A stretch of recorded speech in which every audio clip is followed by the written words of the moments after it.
expliquei, nós estamos fazendo a apresentação da série de livros, a série sobre família de Douglas Wilson, e hoje chegamos ao livro Sua Filha em Casamento. Nós deveríamos ter feito esse programa na semana passada, mas eu não tive condição de realizar o programa, então eu coloquei um link para que vocês pudessem aproveitar o momento para assistir a um dos programas anteriores, mas agora nós estamos chegando ao ponto de apresentar esse livrinho. É um livro fino, de pouco mais de 120 páginas, distribuídos aqui em seus 5 capítulos e mais um apêndice.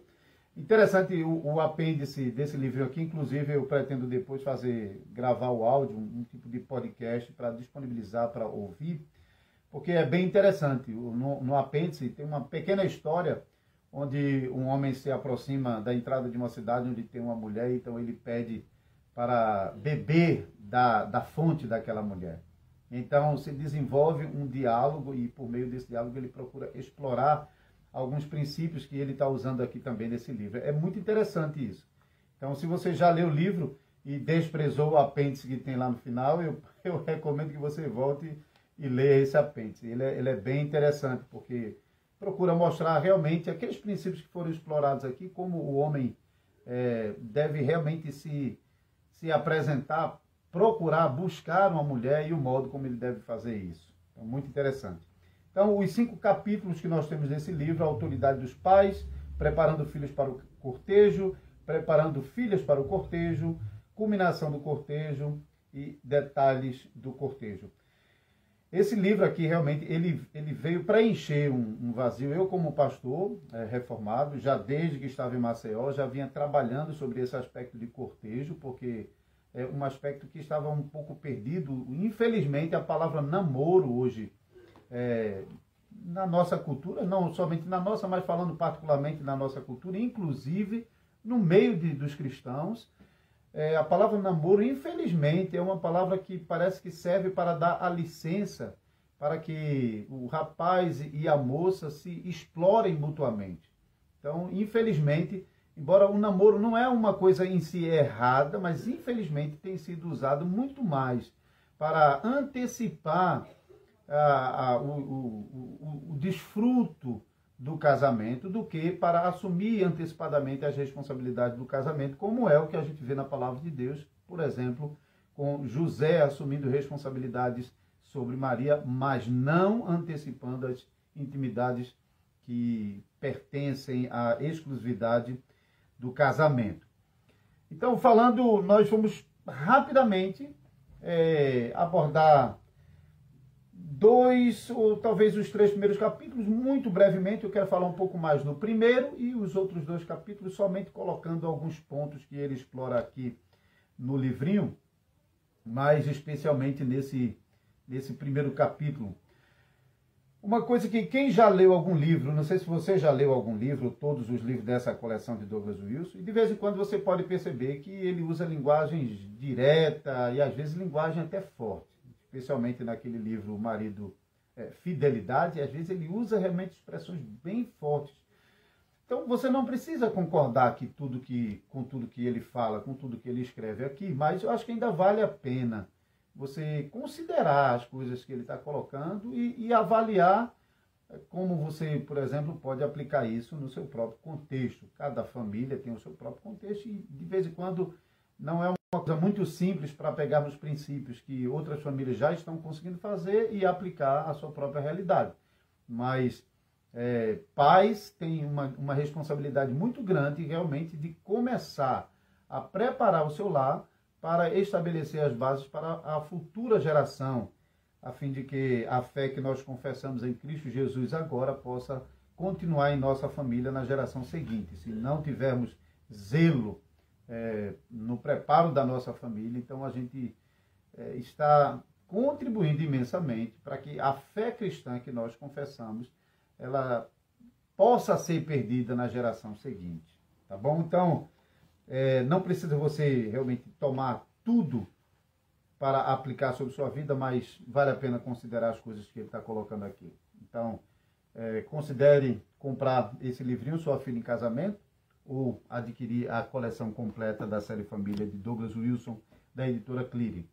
Então vamos lá. O cortejo começa com os pais. Você já deve ter percebido que, infelizmente, a gente vive uma época onde, de um lado, pais são negligentes e ausentes na vida dos filhos e nos relacionamentos dos filhos. Do outro lado, os filhos, muitas vezes, excluem os pais dos seus relacionamentos, das suas escolhas, das suas decisões. Existe aquela coisa hoje em dia, né, de o filho dizer, não, eu sou de maior. Então, eu sou de maior, então eu tomo as minhas próprias decisões.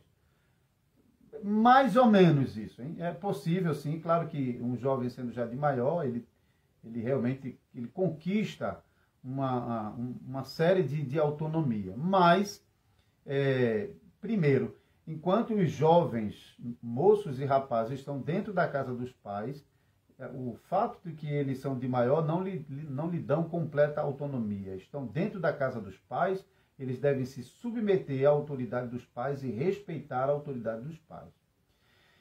De uma outra expectativa, de um outro ponto de vista, os filhos nunca devem ignorar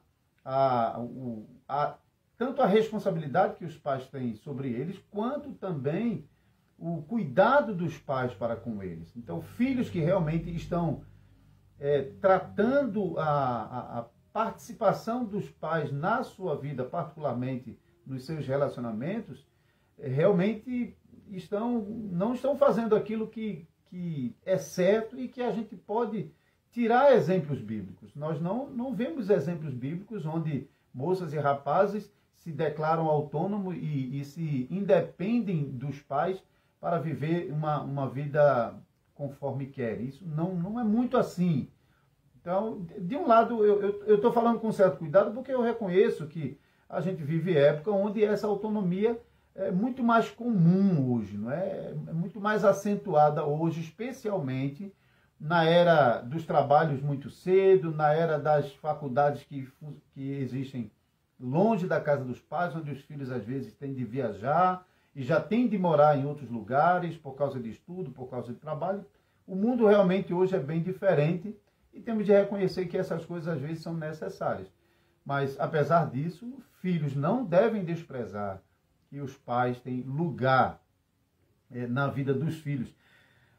O Douglas Wilson, nesse livro, ele trabalha particularmente com o texto de Números, capítulo 30, versículo 13 a 16, e Deuteronômio, capítulo 22, versículo 13 a 21. Eu não vou trabalhar esses versículos aqui, mas são passagens bíblicas que vocês devem ler para realmente pegar o contexto que Douglas Wilson está usando na abordagem que ele faz nesse livro. Então, a participação dos pais na preparação dos filhos para os relacionamentos, para o casamento, e particularmente pensando sobre o começo desse relacionamento com o cortejo, então, isso não há uma regra fixa, pode acontecer por um período mais prolongado ou mais breve, mas o fato é que os pais estão presentes nos relacionamentos dos seus filhos, particularmente da sua filha, já desde o comecinho. E é bom a gente lembrar qual foi aquela ordem que o nosso Deus estabeleceu no princípio da criação. No princípio, quando Deus criou homem e mulher, Deus criou o homem como cabeça da mulher, como aquele que tinha a responsabilidade diante de Deus para liderar a criação e liderar também a sua esposa. Então, essa é a ordem que Deus colocou lá no princípio. Então, o homem lidera e a mulher responde à liderança do homem. Essa posição não significa inferioridade, mas significa diferentes vocações, diferentes posições dentro do plano da criação. E nessa ordem que Deus estabeleceu, onde o homem lidera sobre a mulher, Deus também, juntamente com essa vocação do homem na liderança sobre a mulher, Deus dá ao homem a condição de executar bem essa liderança, por exemplo, concedendo ao homem um corpo com mais força, com mais vigor, com mais massa, enquanto que deu à mulher um corpo mais simples, mais frágil, para ser protegida pelo homem a fim de cumprir as suas próprias atribuições. Então, enquanto o homem tem a responsabilidade de proteger, de liderar, de suprir as necessidades da mulher, a mulher tem um corpo mais frágil, por meio do qual vai gerar uma nova vida e por meio do qual, nessa simplicidade, precisa da proteção do homem. Então, nessa ordem que Deus estabeleceu, cada um executa a sua função. E cada um recebeu as capacidades para realizarem essas atribuições. Então, se você percebeu essa diferença, o homem como um ser mais forte, justamente para proteger a mulher, você pode imaginar que uma mulher, sem a proteção de homem, como ela fica vulnerável?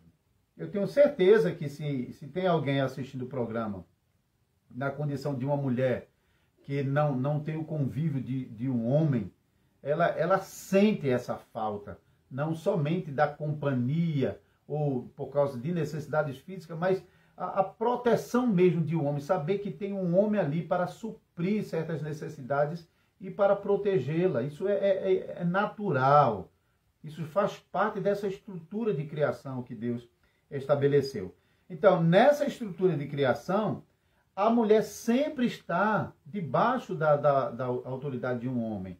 Isso, naturalmente falando, é claro que existem circunstâncias onde essas coisas não estão funcionando bem. Por exemplo, no caso de uma viuvez, de uma separação, no caso de pessoas que não têm mais os pais.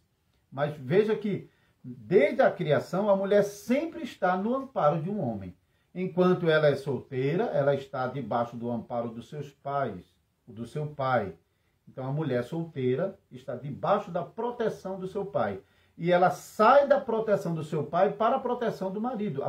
Ordinariamente falando, a mulher ela não fica fora dessa proteção, desse teto, desse abrigo que é o homem. Então, ela, enquanto solteira, ela permanece debaixo da autoridade, do cuidado e da proteção do seu pai, e então ela é transferida da autoridade do pai para a autoridade do marido, onde ela vai receber essa proteção, esse cuidado e ter suas necessidades supridas. Imagine agora, então, uma mulher, quando ela não está ou debaixo da proteção do seu pai ou debaixo da proteção do seu marido. Perceba como a mulher fica vulnerável. Ela não tem uma estrutura física adaptada a resolver-se sozinha. A mulher foi criada para ser protegida pelo marido. Então, uma mulher sem o homem, o pai ou o esposo, ela é uma pessoa vulnerável. Não apenas fisicamente falando, mas de todas as maneiras. Então, a mulher, ela se realiza debaixo da proteção do homem. Então, não só sexualmente falando, mas a própria existência dela. Ela se realiza enquanto está debaixo da proteção do pai, ela se realiza debaixo da proteção do marido. Então, esse princípio, então, de que a mulher ela é transferida da autoridade do pai para a autoridade do esposo, é interessante, e a gente tem passagens bíblicas. Por exemplo, eu estou numa série de pregações em Gênesis, falando sobre o patriarca Abraão. Na próxima pregação de domingo, eu vou falar no capítulo 24, sobre o casamento de Isaac e Rebeca. E a gente pode ver exatamente isso acontecendo ali no casamento de Isaac e Rebeca. A gente vê a responsabilidade de Abraão como o homem, a gente vê Rebeca debaixo da autoridade do seu pai e do seu irmão, e então Rebeca é transferida de debaixo da autoridade do pai para a autoridade do seu marido, Isaac. Então, a mulher, ela não sai da autoridade do pai e fica só, mas ela sai da autoridade do pai e ela é entregue à autoridade do seu marido. E tem algumas expressões bíblicas que já nos dão essa sugestão, porque quando fala sobre deixará o pai, deixará o homem, o seu pai e sua mãe se unirá à sua esposa e os dois serão uma só carne. Porque a gente está ouvindo sobre o homem, né? Parece que isso é só o homem, mas observe que isso é dito sobre o homem porque cabe ao homem a constituição de uma nova família por meio de abrigar uma mulher. Então, o homem, ele se desliga da sua família para iniciar uma nova célula familiar, mas agora, esse homem aqui, que deixou o pai e mãe, ele vai se unir à sua esposa, ele vai receber a sua esposa do seu pai e para então constituir essa nova família. Então, a mulher juntamente com o marido. Então, o homem deixa a casa do seu pai para criar uma nova família. Mas a mulher, ela não deixa a autoridade do homem, ela sai debaixo da autoridade do pai e se coloca debaixo da autoridade do seu marido. E isso para a própria bênção dela, tá? Para a própria bênção dela. Então, essa coisa de um estágio intermediário, onde os filhos saem da autoridade dos pais e não estão constituindo família, nem estão se colocando debaixo da autoridade do seu marido. Infelizmente, isso está se tornando, por causa das necessidades, como eu já mencionei, né? Às vezes realmente a necessidade exige a saída dos filhos de debaixo da casa dos pais, do ambiente da casa dos pais, mas muitas vezes os jovens estão buscando essa autonomia precocemente por ignorar completamente todas essas coisas. Então, às vezes os pais não tiveram oportunidade de lidar, de ensinar bem isso com os seus filhos. Eu mesmo, nesse momento, tenho filhos que estão em outra cidade, estudando e trabalhando, mas eu ainda tenho responsabilidade sobre todos os meus filhos e particularmente sobre aqueles que ainda estão sobre o meu teto para instruir e para trabalhar e buscar a graça de Deus para que as coisas possam acontecer dentro desse ambiente de normalidade, né? E reconhecendo que nem sempre as coisas vão acontecer desse jeito. Então, tem circunstâncias realmente especiais que impõem isso, como o caso das viúvas. A viúva não tem mais aquela figura do marido para lhe proteger, para lhe suprir, né? Para lhe guiar, inclusive espiritualmente. E também pessoas que passaram por tragédias no casamento e se preservaram, decidiram não casar de novo, mas têm de enfrentar uma realidade diferente. Debaixo do sol, o mundo afetado pelo pecado impõe essas coisas sobre as famílias e sobre os casamentos. Pela graça de Deus, nós temos a esperança de que na regeneração isso não vai mais acontecer e você não precisará mais sofrer por causa de estar sozinha, não ter o amparo de um esposo e nem de um pai mais, tá certo? Então, se console no Senhor como peregrina e use o momento da sua solteirice como viúva, como solteira, para servir o Senhor e, se for do agrado do Senhor, conceder-lhe um marido, dê glórias a Deus, se não, caminhe nesse mundo na confiança do Senhor Jesus, esperando que vocês serão recebidas pelo noivo de vocês quando chegar na glória celestial. Se consolem com isso, tá certo? O capítulo 2, filhos assumindo o cortejo. Então, eu já mencionei, então, homem deixam a casa do pai e da mãe para iniciar uma nova família. E nessa condição de preparado para iniciar uma nova família, ele então recebe a sua esposa agora das mãos do seu pai. E esse simbolismo a gente ainda percebe. Eu sei que em muitos casos até isso tem sido modificado, mas a gente percebe isso, por exemplo, no cerimonial de um casamento. Em muitos casamentos, a noiva, a moça, entra na igreja, na companhia do seu pai, e o seu pai a entrega ao seu futuro esposo. Às vezes, a gente repete esse simbolismo sem pensar muito sobre por que realmente isso é dessa maneira, por que não é diferente. E tem pessoas que, por ignorar completamente e por não ter muito apreço às tradições, em manter as coisas do jeito que são, querem são dados as novidades e às vezes modifica o cerimonial completamente, ignorando qualquer significado que o cerimonial tradicional tem. Infelizmente, às vezes, muita gente não compreende, é verdade. Então, mas o fato é que ainda é preservado no ambiente do casamento, né, no cerimonial do casamento, esse princípio que a gente está trazendo aqui. Esse princípio de que a mulher, ela não fica sem o amparo do homem.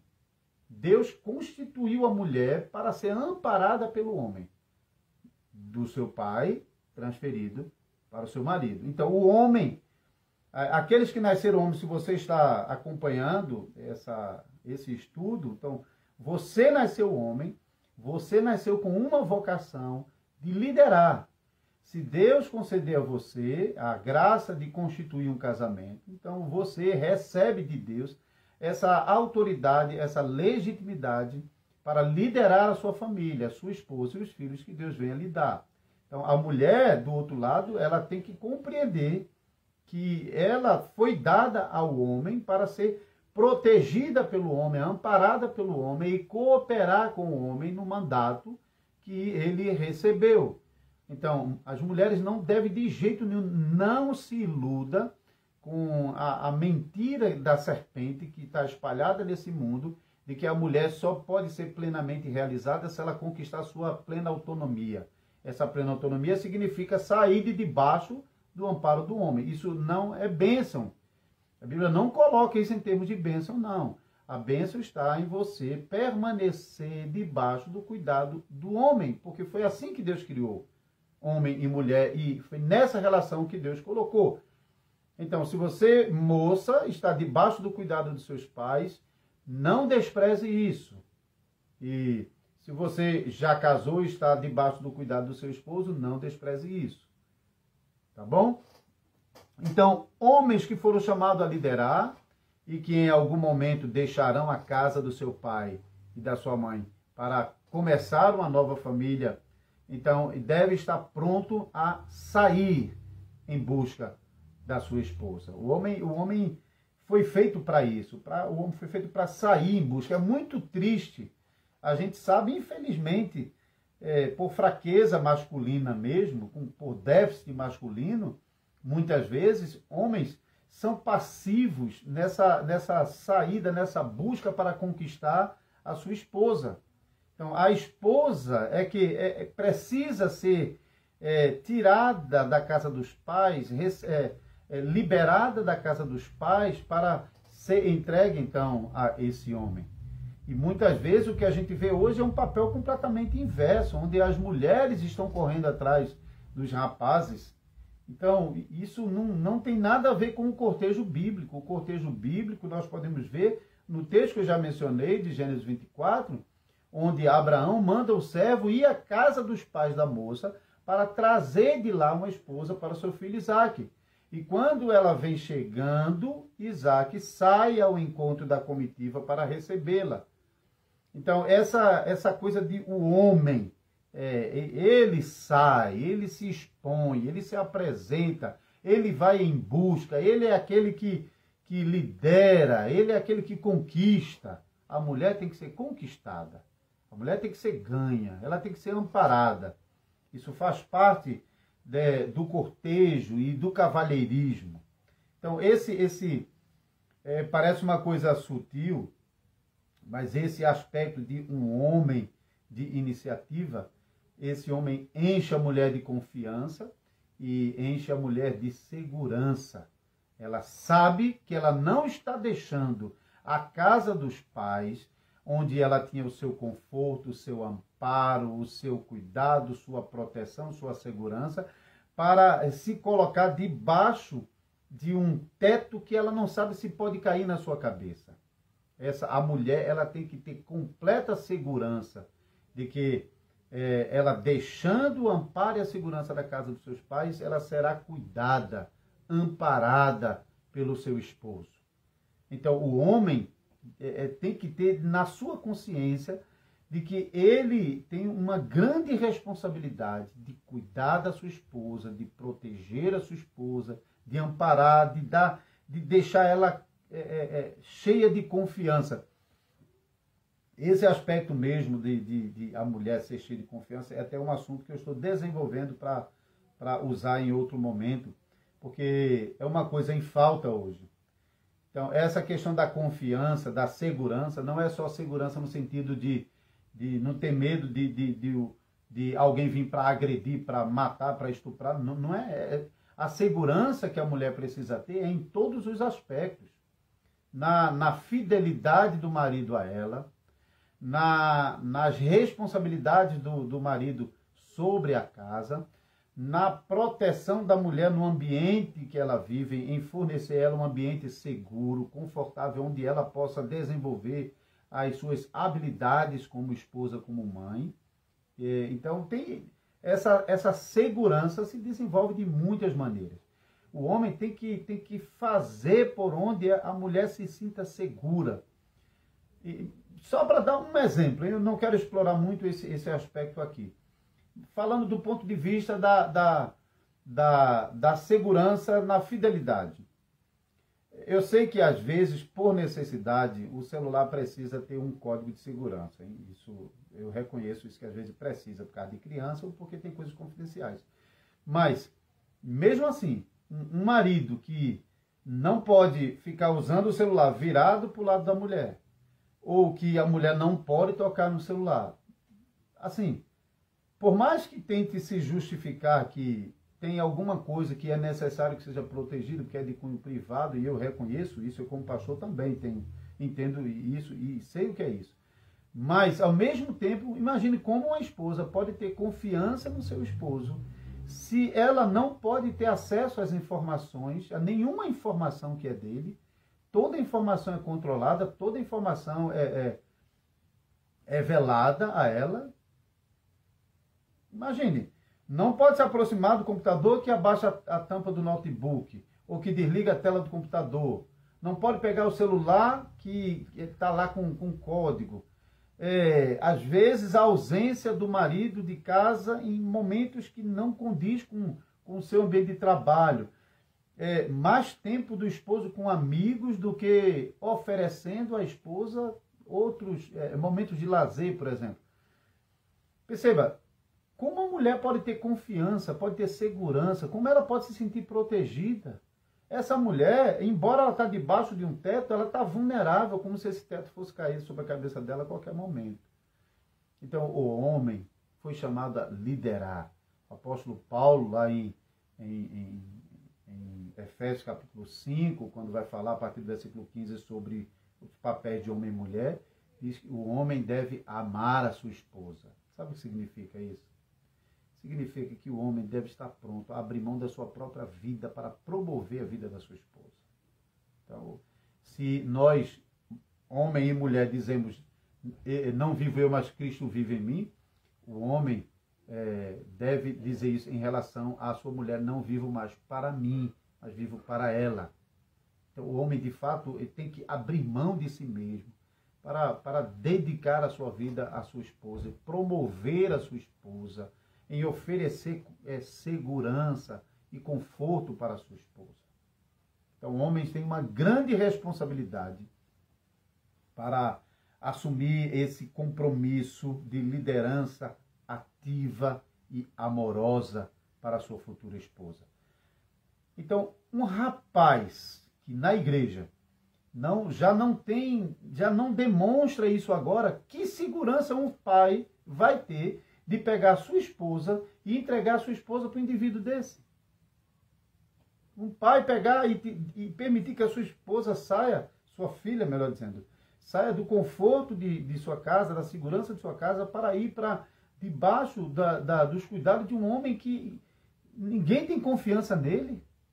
Homens, em nome de Jesus Cristo. Então vocês precisam realmente atinar para essas coisas e assumir uma posição de liderança que seja reconhecida por todas as pessoas na comunidade da fé, que todos possam ver em você realmente uma capacidade de liderança, uma segurança, uma confiança, para que o futuro pai entregue a filha dele a você com confiança, com segurança, sem medo do que pode vir a acontecer com sua filha. A gente vive numa época que realmente é muito triste, porque muitos rapazes não estão preocupados em realmente assumir sérios compromissos. Têm vivido uma vida descompromissada que não fornece nenhuma perspectiva de segurança e de confiança e depois quer sair em busca de uma moça para casar. Não está em condição de casar, tem que aprender. E eu quero concluir, então, essa parte do homem em sua vocação para cortejar a mulher, para sair em busca da mulher, para conquistar, para ganhar a mulher, para receber a mulher das mãos do pai dela, que nós, como pais, precisamos criar dentro de nossa casa um ambiente que favoreça essa imagem para os nossos filhos. Se isso não funciona, nós hoje agora são os marmanjos que estão acompanhando, os adultos que têm filhos, sejam eles já ainda pequenos ou já grandes. Nós precisamos fornecer aos nossos filhos um ambiente poderoso, onde os nossos filhos possam aprender conosco, né, essa liderança. Eles possam aprender com os pais a liderar espiritualmente, com a palavra de Deus, com a leitura da Bíblia, guiando sua família na fé, com oração, com o nome de Cristo sendo invocado diariamente dentro do lar, a palavra de Deus funcionando como um guia dentro do lar. Ele precisa aprender isso. Ele precisa aprender no amor do pai para com a sua mãe, marido para com a mulher. Os filhos precisam olhar para os pais e ver nele esse amor, essa dedicação, essa devoção dos seus pais às suas esposas. Porque ele vai aprender isso e ele será estimulado a reproduzir isso e debaixo da oração e da graça de Deus, ele executará isso no seu futuro casamento.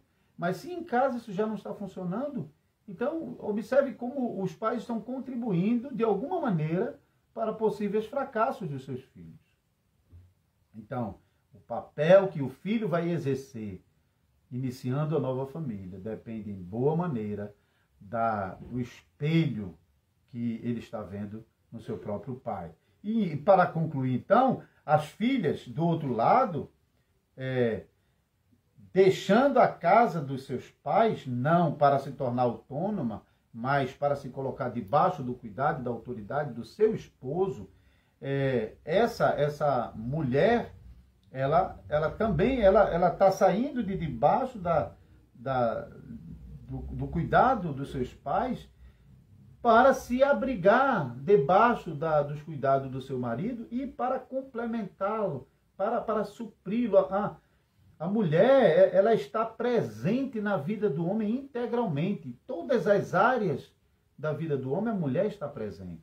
E o homem não é completo sem essa parte. É como se cada área da vida de um homem, enquanto não chega uma mulher para se abrigar, ele não está alcançando a plenitude de suas vocações aqui nesse mundo. Isso não significa, eu já mencionei isso em outro estudo, que alguém que nunca casou não pode servir a Deus. Isso não é o caso. É muito possível, como Paulo ensina em Coríntios 7, que até um homem ou uma mulher sirva bem a Deus sem se casar. Porque evita assim que o tempo tenha de ser dedicado ao seu cônjuge e possa dedicar esse tempo ao Senhor. Mas ao mesmo tempo, Paulo diz, cada um sabe o seu próprio dom, sua própria capacidade. Se não tem condição, se case.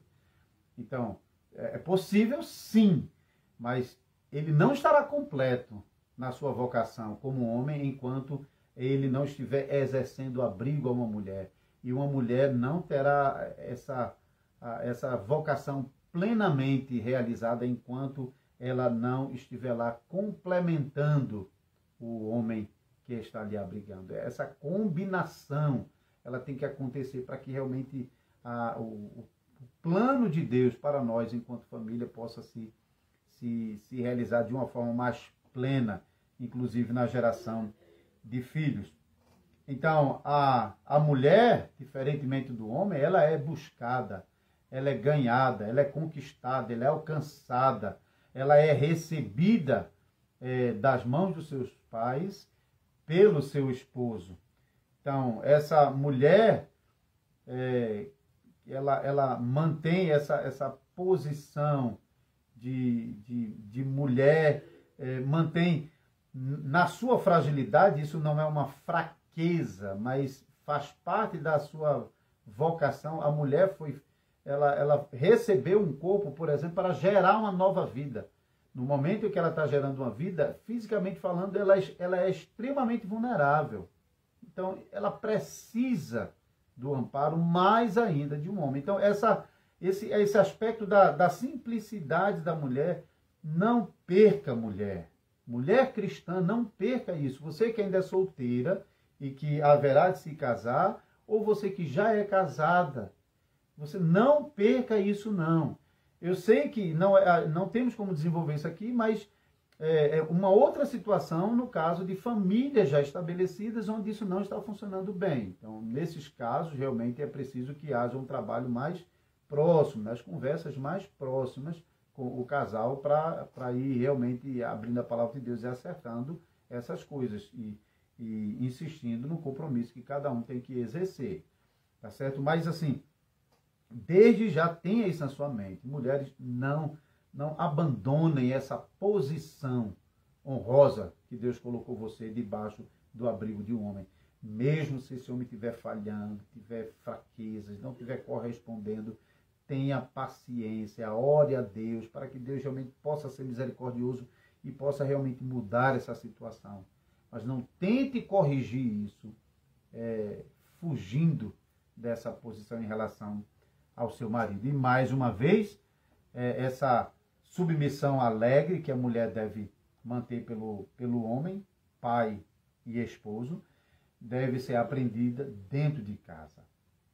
A mãe tem uma responsabilidade enorme para ensinar as suas filhas como elas devem servir bem aos seus futuros esposos, fazendo ela mesma dentro de casa, no seu serviço ao seu marido, no seu complemento à missão de seu marido, em servir ao seu marido para que ele desempenhe bem a sua vocação, para que ela mesma desempenhe as vocações que Cristo concedeu a ela dentro de casa, da maneira mais bela, mais bonita, mais profunda, mais plena.